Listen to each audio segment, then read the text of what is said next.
नमस्कार दोस्तों, स्वागत है आप सभी का हमारे चैनल एसडीएम ऑनलाइन क्लासेज में। दोस्तों आज की इस क्लास में हम लोग करने वाले हैं क्लास 12th हिस्ट्री के चैप्टर 6 जिसका नाम क्या है तो भक्ति सूफी परंपराएं। इस चैप्टर की आज हम लोग कंप्लीट ऑब्जेक्टिव करने वाले हैं। इस क्लास को देखने के बाद दूसरे क्लास को करने की आपको ज़रूरत नहीं पड़ेगी, यहाँ से आपके सभी ऑब्जेक्टिव बन जाएंगे, है ना। अर्थात कि कंप्लीट ऑब्जेक्टिव इस क्लास में करने वाले हैं। जो भी आपके ऑब्जेक्टिव आपके बोर्ड एग्जाम में बन सकते हैं तो यहीं से बन सकते हैं, बिल्कुल आपको घबराने की ज़रूरत नहीं है। शुरू से अंत तक जरूर को क्लास कीजिएगा। आपको आगे बढ़ने से पहले बता दें कि इससे के पहले के 5 चैप्टर अर्थात चैप्टर 1 ईंट मनके तथा अस्थिया से लेकर 5वां चैप्टर है ना, वहाँ तक का ऑब्जेक्टिव हमने कंप्लीट करा दिया है। अगर आपने नहीं किया है तो वीडियो के डिस्क्रिप्शन में उसका लिंक दिया है, वहाँ से जाकर जरूर कर लीजिएगा, या फिर इसी चैनल के प्लेलिस्ट में जाकर उन सभी क्लासों को जरूर कर लीजिएगा। तो चलिए बहुत ही शानदार तरीके से आज की इस क्लास की हम लोग शुरुआत करते हैं। क्लास को शुरू करने से पहले एक बार माँ सरस्वती की आशीर्वाद ले लेते हैं। तो प्रेम से बोलिएगा माँ सरस्वती की जय। चलिए अपने क्लास की ओर बढ़ते हैं। तो आज के क्लास का सबसे पहला प्रश्न आपके स्क्रीन पर दिख रहा होगा। पहला प्रश्न है, क्या कर रहा है, ध्यान से सुनिएगा कि अलवार संत किसकी पूजा करते थे। ठीक है, सबसे इम्पोर्टेंट प्रश्न है, सबसे वीवीआई प्रश्न है कि अलवार संत जो है किसकी पूजा करते थे। शिव भगवान की, लक्ष्मी माँ की, विष्णु की या फिर कार्तिकेय की। तो अलवार जो संत थे वह जो आपके विष्णु भगवान की पूजा करते थे। किसकी, तो विष्णु भगवान की पूजा करते थे। ऑप्शन यहाँ पे क्या हो जाएगा, सी इस प्रश्न का सही उत्तर हो जाएगा। इसके आगे आता है नयनार संत, है ना, अलवार और नयनार। तो जो अलवार है वह विष्णु की पूजा करते थे और जो नयनार है वह शिव की पूजा करते थे। तो ये दोनों को आप लोग को याद रखना है, हालांकि आगे भी इसका क्वेश्चन आया हुआ होगा। चलिए अपने अगले प्रश्न की बढ़ते हैं।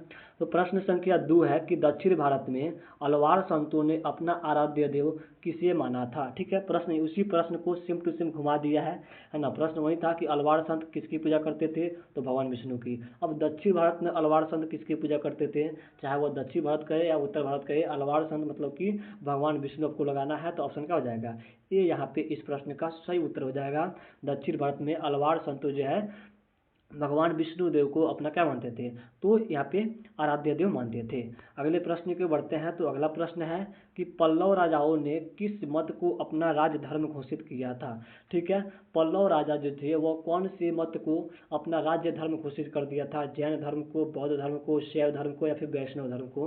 तो वो लोग जो है अलवार संत अर्थात कि वैष्णव को, है ना, वैष्णव मत को, भगवान विष्णु को मानने वाले मत को अपना राजधर्म घोषित कर दिए थे। ऑप्शन क्या हो जाएगा, डी यहाँ पे इस प्रश्न का सही उत्तर हो जाएगा। पल्लव राजा जो है वैष्णव मत को अपना राजधर्म घोषित किए थे। काफी इंपॉर्टेंट प्रश्न है, सभी प्रश्नों को अच्छे से याद करते चलिएगा। अगला प्रश्न है कि निम्न में अलवार संत को मानने वाली महिला कौन थी। सबसे इंपॉर्टेंट प्रश्न है ना। यहाँ पे जो है अलवार संत को मानने वाली, अलवार मतलब कि भगवान विष्णु की पूजा करने वाली, विष्णु जो है वह जो है उनकी अवतार है एक कृष्ण भगवान, है ना। तो वहाँ पे जो है कृष्ण भी हो जाएगा। अलवार संत किसकी पूजा करते थे, तो कृष्ण का भी दे सकता है और हो सकता है तो विष्णु का भी दे सकता है। तो विष्णु कृष्ण जो भी दे आप लोग को लगा देना है। चलिए, तो यहाँ पे जो है मीरा जो थी भगवान कृष्ण की भक्त थी, है ना, जो भगवान कृष्ण को अपना पति मान चुकी थी। और उसके साथ साथ अंडाल जो भगवान विष्णु को मानती थी, है ना। अलवार संत को मानने वाली महिला थी। कराइकल जो है शिव को मानने वाली थी अर्थात कि नयनार। तो यहाँ पे ऑप्शन क्या हो जाएगा, डी यहाँ पे सही उत्तर हो जाएगा। ए और बी अलवार संत को मानने वाली महिला थी। कौन कौन थी, तो मीरा और अंडाल, है ना। अंडाल ऑप्शन में ए भी देता है प्रश्न में कि अंडाल किसको मानती थी, तो भगवान विष्णु को, कृष्ण को या फिर अलवार संत को। तो ऐसे सिंगल प्रश्न भी दे सकता है। तो यहाँ पे इसको अच्छे से याद कर लीजिएगा। ऑप्शन यहाँ पे ए नहीं बल्कि ऑप्शन यहाँ पे क्या हो जाएगा, डी इस प्रश्न का सही उत्तर हो जाएगा। ए और बी दोनों सही होगा, मीरा और अंडाल अलवार संत को मानने वाली थी। अगले प्रश्न की बढ़ते हैं। तो प्रश्न संख्या 5 है कि नयनार किसकी पूजा करते थे। हालांकि मैंने पहले ही बताया है कि अलवार विष्णु की पूजा करते थे और नयनार संत भगवान शिव की पूजा करते थे। ऑप्शन क्या हो जाएगा, ये यहाँ पे सही उत्तर हो जाएगा। अच्छा, विष्णु के कुल कितने अवतार माने जाते हैं, तो अब तक जो है 9 अवतार हो चुके हैं और टोटल 10 अवतार होने हैं, जो कि 10वां अवतार कौन सा होगा, तो कल्कि अवतार होगा। चलिए अगले प्रश्न की ओर बढ़ते हैं। प्रश्न संख्या 6 नंबर है कि निम्न में नयनार संत को मानने वाली महिला कौन थी। मीरा और अंडाल तो ये तो विष्णु की मानने वाली थी, है ना, तो यहाँ पे क्या जाएगा ऑप्शन, यहाँ पे सी सही उत्तर हो जाएगा। कराइकल जो है आपके नयनार संत को मानने वाली थी, भगवान शिव की पूजा करने वाली थी, भगवान शिव को अपना आराध्य मानती थी। ऑप्शन यहाँ पे सी इस प्रश्न का सही उत्तर हो जाएगा। सभी प्रश्न जो है काफ़ी इंपॉर्टेंट है, यहाँ से बहुत सारे प्रश्न आपके बोर्ड एग्जाम में भी बनते हैं। 5 से 6 प्रश्न तो 100% देखेंगे ही देखेंगे। तो ए टू जेड यहाँ पे ऑब्जेक्टिव लग रहा है, कंप्लीट ऑब्जेक्टिव, जितना ऑब्जेक्टिव आपको कहीं नहीं मिला हुआ उतना ऑब्जेक्टिव हम यहाँ पे लेकर आए हैं। तो अच्छे से शुरू से अंत तक क्लास को कीजिएगा, है ना। और चैनल पर अगर नया है तो चैनल को सब्सक्राइब करके बेल आइकन को जरूर प्रेस कर लीजिएगा। अगले प्रश्न की बढ़ते हैं। तो प्रश्न संख्या अगला है कि तलवंडी जो है किसका जन्म स्थान है। तलवंडी में किसका जन्म होता है, कबीरदास का या फिर नानक का या फिर रैदास का या फिर मीराबाई का। तो यहाँ पे जो है तलवंडी में जो है गुरु नानक जी का जन्म स्थान होता है। ऑप्शन क्या हो जाएगा, बी यहाँ पे सही उत्तर हो जाएगा। सिख धर्म के पहले गुरु थे कौन, गुरु नानक देव। इनको जो है सिख धर्म के क्या तो यहाँ पे संस्थापक माना जाता है। अगला प्रश्न है गुरु नानक का जन्म कहाँ हुआ है। तो तलवंडी में, जो कि पहले ही पूछ दिया है कि तलवंडी में किसका जन्म स्थान है, तो गुरु नानक देव का। ऑप्शन क्या हो जाएगा, सी यहाँ पे सही उत्तर हो जाएगा। अगले प्रश्न की ओर चलते हैं। तो अगला प्रश्न है कि खालसा पंथ की स्थापना किसने की थी। खालसा पंथ की स्थापना गुरु तेग बहादुर सिंह, गुरु नानक देव या फिर गुरु गोविंद सिंह या फिर बंदा बहादुर सिंह। तो यहाँ पे जो है खालसा पंथ के संस्थापक कौन हो जाएंगे, तो गुरु गोविंद सिंह हो जाएंगे। कौन हो जाएंगे, गुरु गोविंद सिंह। ऑप्शन सी यहाँ पे सही उत्तर हो जाएगा। अगला प्रश्न है कि किस सिख गुरु का जन्म जो है पटना सिटी में हुआ था। बिहार में कौन से सिख गुरु का जन्म होता है, तो वहीं जो है गुरु गोविंद सिंह का जन्म कहाँ होता है, तो यहाँ पे बिहार के पटना में। ऑप्शन यहाँ पे क्या हो जाएगा, सी इस प्रश्न का सही उत्तर हो जाएगा। अगले प्रश्न की ओर बढ़ते हैं। तो सिखों के अंतिम गुरु कौन थे। अच्छा, सिख धर्म में टोटल कितने गुरु हुए थे, तो 10 गुरु थे, ठीक है। मतलब कि 10वां गुरु आपसे पूछ रहा है, तो 10वां गुरु कौन थे, तो यही थे कौन, गुरु गोविंद सिंह। ऑप्शन यहाँ पे क्या हो जाएगा, डी इस प्रश्न का सही उत्तर हो जाएगा। फटाफट से सभी प्रश्नों को करते चलेंगे, सिंगल प्रश्न है, टाइम ज़्यादा नहीं लेंगे। अगला प्रश्न है कि सिख धर्म के 10वें गुरु कौन है। तो 10वें गुरु कहे या फिर अंतिम गुरु कहे तो गुरु गोविंद सिंह हो जाएंगे। टोटल यहाँ पे कितने गुरु थे, तो 10 गुरु थे, जिसमें से 10वां गुरु गुरु गोविंद सिंह। पहला गुरु हो जाएंगे आपके गुरु नानक देव, जो कि यहाँ पे सिख धर्म के क्या हो जाएंगे, तो संस्थापक भी हो जाएंगे। अगले प्रश्न की बढ़ते हैं। तो अगला प्रश्न क्या है, ध्यान दीजिएगा। प्रश्न संख्या यहाँ पे 13 है कि आदि ग्रंथ साहिब का संकलन किसने किया था। आदि ग्रंथ साहिब का संकलन किसने किया था, गुरु अर्जुन देव, गुरु नानक देव या फिर गुरु गोविंद सिंह या फिर तेग बहादुर सिंह। तेग बहादुर सिंह। तो यहाँ पे 13 नंबर प्रश्न का यहाँ पे सही उत्तर हो जाएगा आपका ऑप्शन ए, गुरु अर्जुन देव। कौन, गुरु अर्जुन देव जो है गुरु ग्रंथ साहिब का संकलन करते हैं। ऑप्शन ए यहाँ पे सही उत्तर हो जाएगा, जो कि सबसे पवित्र पुस्तक मानी जाती है आपके सिख धर्म में। अगले प्रश्न की बढ़ते हैं। तो अगला प्रश्न है कि मीरा किसकी भक्त थी।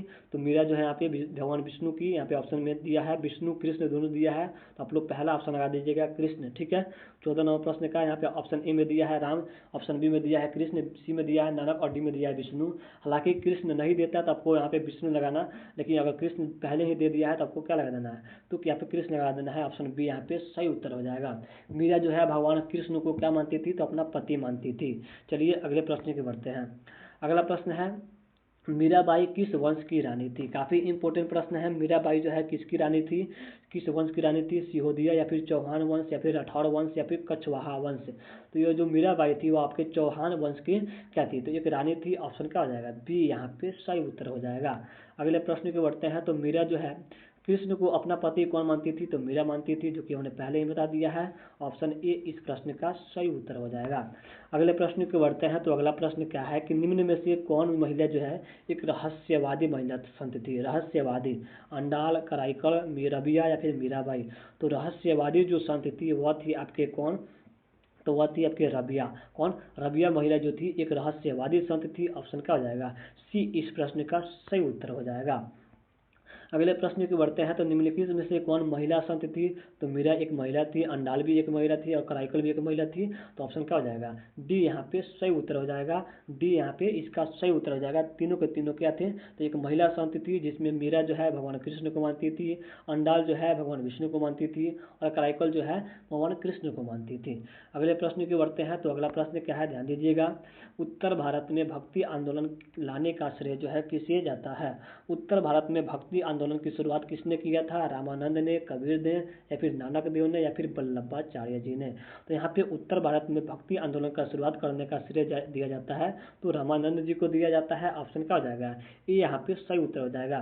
क्रमबद्ध तरीके से सभी प्रश्नों को करा रहे हैं, घबराने की जरूरत नहीं है। आपके जो भी सूफी संत है, सिलसिले हैं, वो सभी प्रश्न भी आएंगे लास्ट में, है ना। क्रमबद्ध तरीके से प्रश्न करा रहे हैं ताकि आपको परेशानी ना हो कि इधर से उधर क्वेश्चन भी ना घुमाए, है ना। एक तरीके से आपको सभी क्वेश्चन समझ में आ जाए। जैसे कि रामानंद के शिष्य कौन थे, अगला प्रश्न है।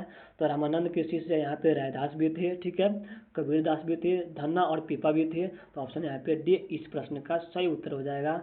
तीनों के तीनों, चारों के चारों क्या थे? तो रामानंद के शिष्य थे। सबसे इंपॉर्टेंट है, ऑप्शन में ऐसे ऑब्जेक्टिव में पूछता है कि धन्ना और पीपा किसके शिष्य थे? तो रामानंद के शिष्य थे। यह ऑब्जेक्टिव में काफी बार पूछा जा चुका है कि धन्ना और पीपा किसके शिष्य थे? तो रामानंद के शिष्य थे। अगले प्रश्न की बढ़ते हैं।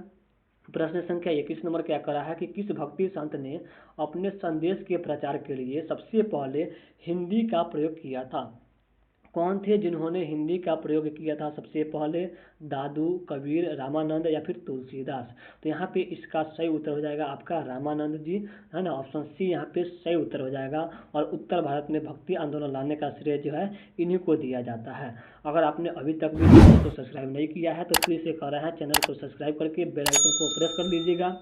यह आपका छठा चैप्टर है, इसी के पहले 5 चैप्टर का ऑब्जेक्टिव कंप्लीट करा दिया है। नहीं देखे हैं तो इस वीडियो के डिस्क्रिप्शन में उसका लिंक दिए हैं, या फिर इसी चैनल के प्लेलिस्ट में जाकर उन सभी क्लासों को जरूर कर लीजिएगा। बहुत ही कम समय में बहुत ही मस्त VVI ऑब्जेक्टिव लेकर और कंप्लीट ऑब्जेक्टिव लेकर आए हैं, तो उस सभी क्लासों को जरूर कर लीजिएगा।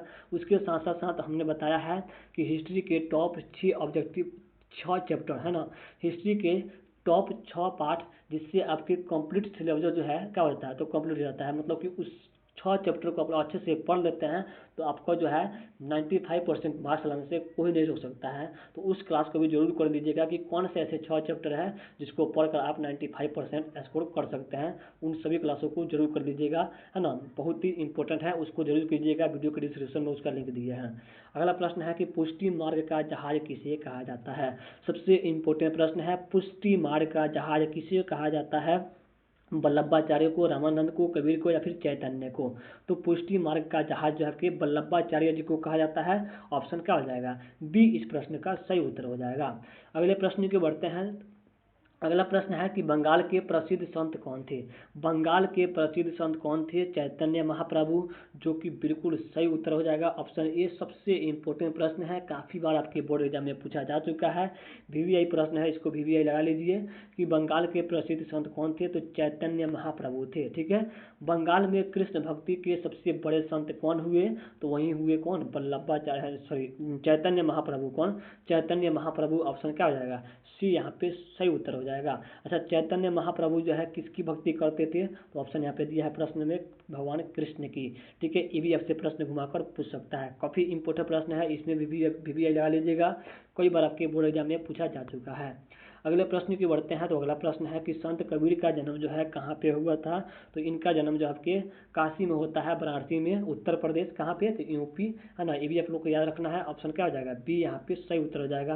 काशी, वाराणसी, उत्तर प्रदेश, यूपी। अगले प्रश्न की बढ़ते हैं। तो कबीर जो है किसके शिष्य थे? कबीर जो है किसके शिष्य थे? तो इससे पहले का प्रश्न में पूछा गया था कि रामानंद के शिष्य कौन थे? धन्ना, पीपा, कबीर। यहाँ पे ऑप्शन क्या हो जाएगा? सी यहाँ पे सही उत्तर हो जाएगा। कबीर जो है रामानंद के शिष्य थे। अगले प्रश्न के बढ़ते हैं। तो अगला प्रश्न है कि कबीर जो है अरबी भाषा का शब्द है, इसका अर्थ क्या होता है? सबसे पहले कबीर जो है किस भाषा का शब्द है? तो अरबी भाषा का शब्द है, जिसका अर्थ क्या होता है? संत, सिद्ध पुरुष, महान, या फिर महिषा। तो इसका मतलब होता है आपका महान। कबीर का मतलब क्या होता है? तो महान होता है। ऑप्शन क्या हो जाएगा? सी यहाँ पे सही उत्तर हो जाएगा। अगले प्रश्न की बढ़ते हैं। तो 28वां प्रश्न है कि कबीर के उपदेशों का संग्रह किस ग्रंथ में मिलता है? कबीर दास का सबसे अच्छा पुस्तक कोई माना जाता है, तो वह कौन है? गुरु ग्रंथ साहिब। तो ये तो आपके क्या बोलते हैं, सिख धर्म से संबंधित हो जाएगा। गीत गोविंद जो है सिख धर्म से संबंधित हो जाएगा। बीजक जो है, बीजक आपके कबीर दास से संबंधित पुस्तक है। इनका उपदेश का संग्रह जो है सबसे ज़्यादा मिलता है आपके तो बीजक पुस्तक में। ऑप्शन क्या हो जाएगा? ऑप्शन यहाँ पे बी इस प्रश्न का सही उत्तर हो जाएगा, है ना। बीजक किसकी पुस्तक है? तो कबीर दास जी की। अगले प्रश्न की बढ़ते हैं। तो अगला प्रश्न है 29 नंबर, किसने कहा था न मैं कावो कैलाश में न मैं काबू में हूँ और ना ही कैलाश में, भगवान हर एक सांसों सांस में। मतलब यह बात कौन कहते हैं कि ना मैं मस्जिद में हूँ, ना मैं मंदिर में हूँ, ना कैलाश में हूँ, ना पर्वत में हूँ, ना कहीं नहीं हूँ, मैं हर इंसान के सांस में हूँ, हर इंसान के हृदय में हूँ, धड़कन में हूँ। यह बात कौन करते हैं? तो यह बात करते हैं आपके कबीरदास जी। कौन कहते हैं? कबीरदास जी कहते हैं। आपने इनकी कृति भी सुनी होगी, है ना। ऑप्शन क्या हो जाएगा? ये यहाँ पे सही उत्तर हो जाएगा। ठीक है, ये दोनों की बुराई करते हैं, हिंदू परंपरा की भी और मुस्लिम परंपरा की भी, है ना। तो यहाँ पे क्या हो जाएगा? ऑप्शन यहाँ पे ए इस प्रश्न का सही उत्तर हो जाएगा, है ना। कबीरदास जी कहते हैं यह बात। अगले प्रश्न की ओर चलते हैं। तो अगला प्रश्न क्या है कि पहाड़ पूजे तो हरि मिले, तो मैं पूजूं पहाड़। यह पंक्ति जो है इन्हीं की है, किनकी? तो कबीरदास जी की है। ऑप्शन यहाँ पे भी इसका सही उत्तर हो जाएगा कि अगर पहाड़ पूजने से मतलब छोटे छोटे पत्थर पूजने से हरि मिलते हैं, भगवान मिलते हैं, तो मैं सीधा पहाड़ को पूजूं, जिससे मुझे अच्छा भगवान मिले, बड़ा सा भगवान मिले। और उससे भी अच्छा है उस जात को पूजा की जाए जिस जात को पीस कर, जिस चक्की को पीस कर हम लोग दाल चावल जो भी है उसको पहले खाया जाता था, है ना। तो ये जो है दोनों धर्म की बुराई करते हैं। किस धर्म की? तो मुस्लिम की भी, और क्या बोलते हैं हिंदू धर्म की भी, सनातन धर्म की भी। ये जो है निर्गुण भक्ति की ओर चलते हैं। कैसे? तो निर्गुण भक्ति अपने मन में भगवान को रख कर पूजा करना, है ना, मूर्ति पूजा, ये सब जो है ढोंग को से क्या करते हैं, तो ये सब लोगों को दूर करने की कोशिश करते हैं। तो अगले प्रश्न की बढ़ते हैं। तो अगला प्रश्न क्या है, ध्यान दीजिएगा कि वीरशैव, है ना, लिंगायत आंदोलन के जनक कौन थे? वीरशैव के जनक कौन थे या फिर लिंगायत आंदोलन के जनक कौन थे? काफ़ी इंपॉर्टेंट प्रश्न है, कई बार आपके बोर्ड एग्जाम में पूछा जा चुका है, तो इस पे भी आप लोग VBI लगा लीजिएगा। चलिए, तो यहाँ पे इसका सही उत्तर हो जाएगा बासवन्ना।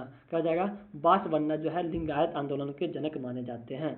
अगले प्रश्न की बढ़ते हैं। तो अगला प्रश्न है कि लिंगायत आंदोलन का प्रादुर्भाव जो है कहाँ हुआ है? ठीक है, लिंगायत आंदोलन का प्रादुर्भाव कहाँ हुआ था? तमिलनाडु में, कर्नाटक में, उड़ीसा में या फिर कश्मीर में? तो 32 नंबर प्रश्न का यहाँ पे सही उत्तर हो जाएगा आपका कर्नाटक में। कहाँ पे? कर्नाटक में। अच्छा, लिंगायत आंदोलन के जनक कौन थे? तो बासवन्ना थे। अगले प्रश्न की बढ़ते हैं। तो प्रश्न संख्या 33 नंबर क्या है कि 12वीं शताब्दी तक आते आते जगन्नाथ की पूजा किस देवता के रूप में की जाने लगी? जगन्नाथ, है ना। जगन्नाथ मतलब होता है जग का नाथ, है ना, मतलब जग मतलब होता है इस दुनिया, है ना, जहान। इसकी नाथ मतलब इसकी रचना करने वाले। तो यहाँ पे जो है जब 12वीं शताब्दी आई तो जगन्नाथ की पूजा के रूप में किस देवता की पूजा की जाने लगी? भगवान विष्णु की, राम की, या फिर शिव की, या फिर गणेश की? तो जगन्नाथ के रूप में जो है भगवान किसकी? तो विष्णु की यहाँ पे क्या, तो पूजा करने जाने लगी। तो ऑप्शन क्या हो जाएगा? सी यहाँ पे सही उत्तर हो जाएगा। जगन्नाथ मतलब कि भगवान विष्णु, ये भी आप लोग को याद रखना है। अगले प्रश्न की बढ़ते हैं। तो अगला प्रश्न क्या है कि जगन्नाथ का शाब्दिक अर्थ क्या होता है? तो संपूर्ण विश्व का स्वामी, विष्णु एवं शिव का अवतार, सभी का हितैषी, या फिर इनमें से कुछ नहीं। तो अभी हमने पहले बताया है कि जग मतलब जगह, जग, है ना, दुनिया, और इसके नाथ मतलब कि स्वामी, संपूर्ण विश्व के स्वामी। तो ऑप्शन क्या हो जाएगा? ये यहाँ पे सही उत्तर हो जाएगा। संपूर्ण विश्व का स्वामी जगन्नाथ शब्द का अर्थ हुआ। अगला प्रश्न क्या है कि महाराष्ट्र के संत कौन थे? महाराष्ट्र के संत कौन है इनमें से? तुकाराम, रामदास या फिर ज्ञानेश्वर? तो ये सभी के सभी जो है महाराष्ट्र के ही संत थे। ऑप्शन क्या हो जाएगा? डी इसका सही उत्तर हो जाएगा। अगले प्रश्न की बात करते हैं। तो मरीचि कौन थी? मारीचि कौन थी? बौद्ध देवी थी, जैन देवी थी, हिंदू देवी थी? तो मारीचि आपके जो है एक बौद्ध देवी थी। कौन थी? तो एक बौद्ध देवी थी। ऑप्शन क्या हो जाएगा? ये यहाँ पे सही उत्तर हो जाएगा।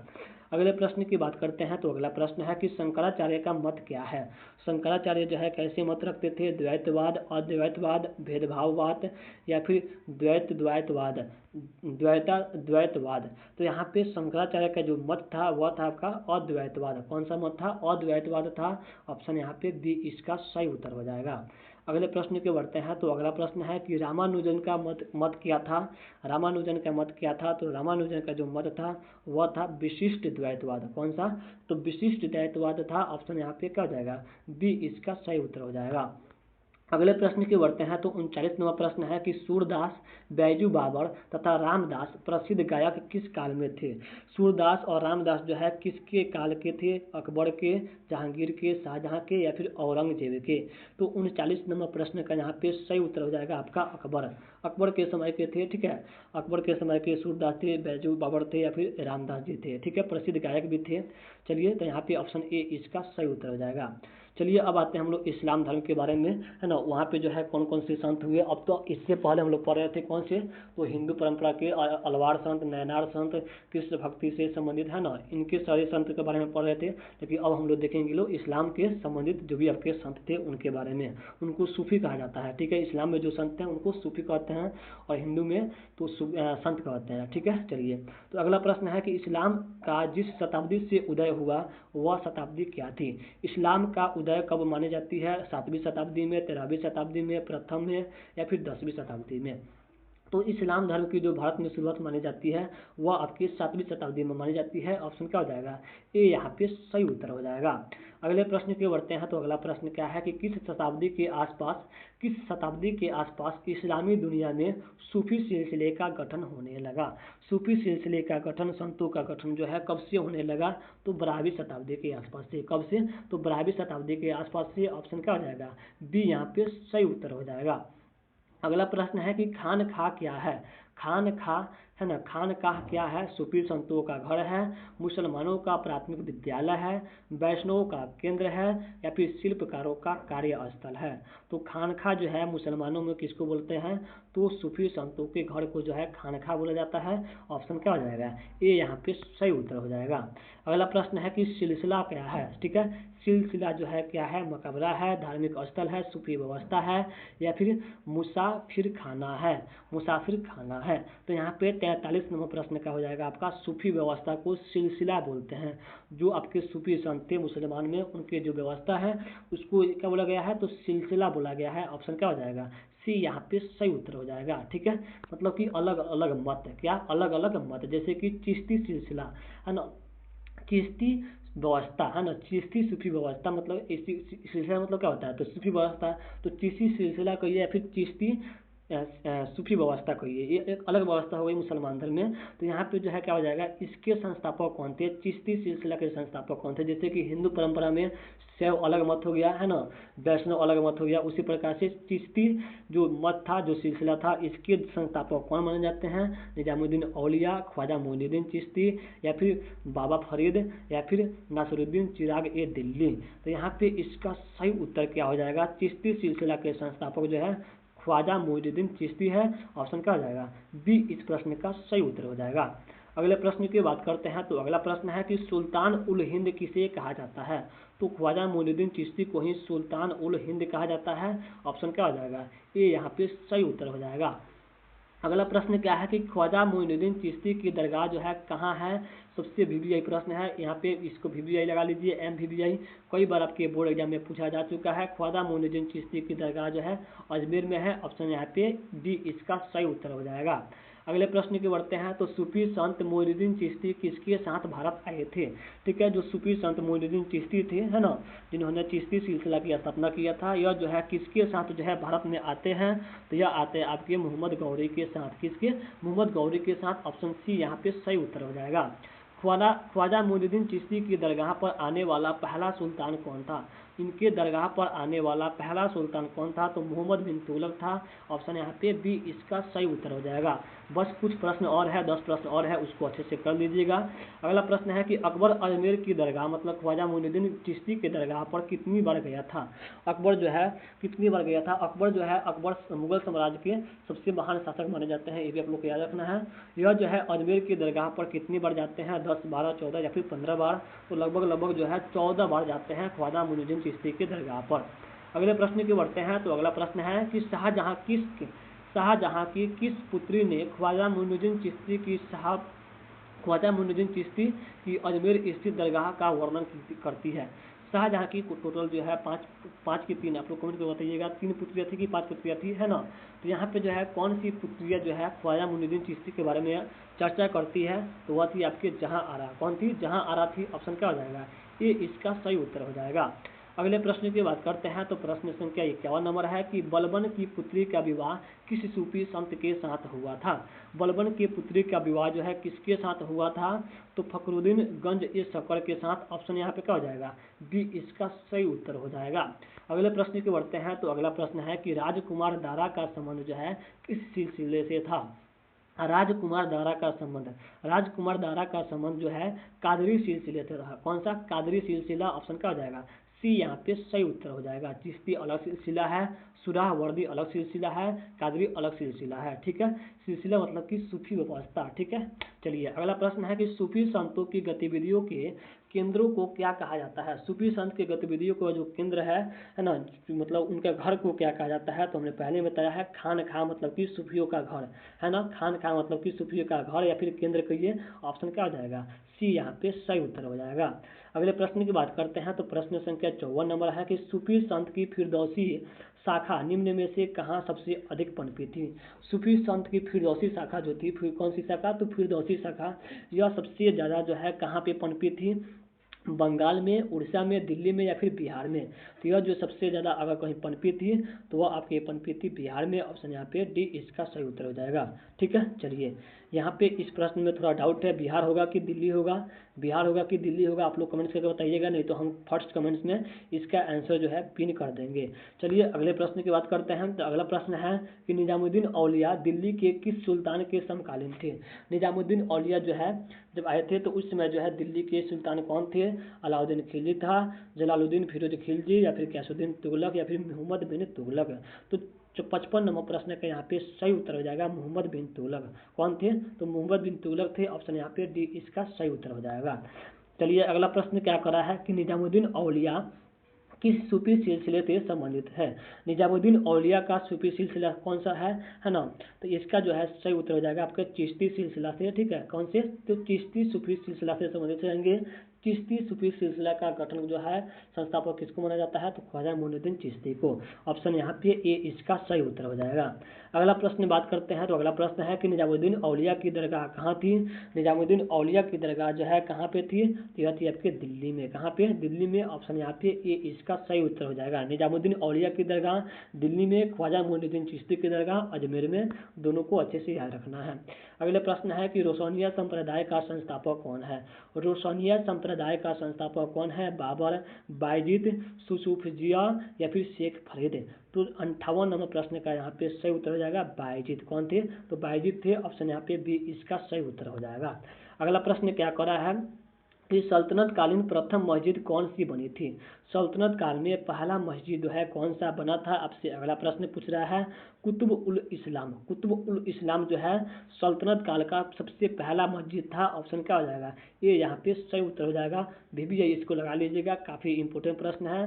लास्ट प्रश्न है 60 नंबर की औरंगजेब जो है, औरंगजेब का संबंध जो है किस सूफी सिलसिले से था। औरंगजेब जो है कौन से सिलसिले से जुड़ा हुआ था, चिश्ती से, सुहरावर्दी से, कादरी से या फिर नक्शबंदी से। तो यहाँ पे जो औरंगजेब जो है जाएगा आपका नक्शबंदी से हो जाएगा। ऑप्शन क्या हो जाएगा, डी यहाँ पे सही उत्तर हो जाएगा। टोटल आपके जो है छठा चैप्टर में जो है 60 प्रश्न थे, जो कि अच्छे से हमने कंप्लीट करा दिया। अगर आपने शुरू से अंत तक वीडियो को देखा है तो आपके लिए पूरे दिल से धन्यवाद। एक बार क्लास को अपने सभी दोस्तों, भाइयों, बहनों, आपके जो भी व्हाट्सएप ग्रुप है वहाँ पे शेयर कर दीजिए।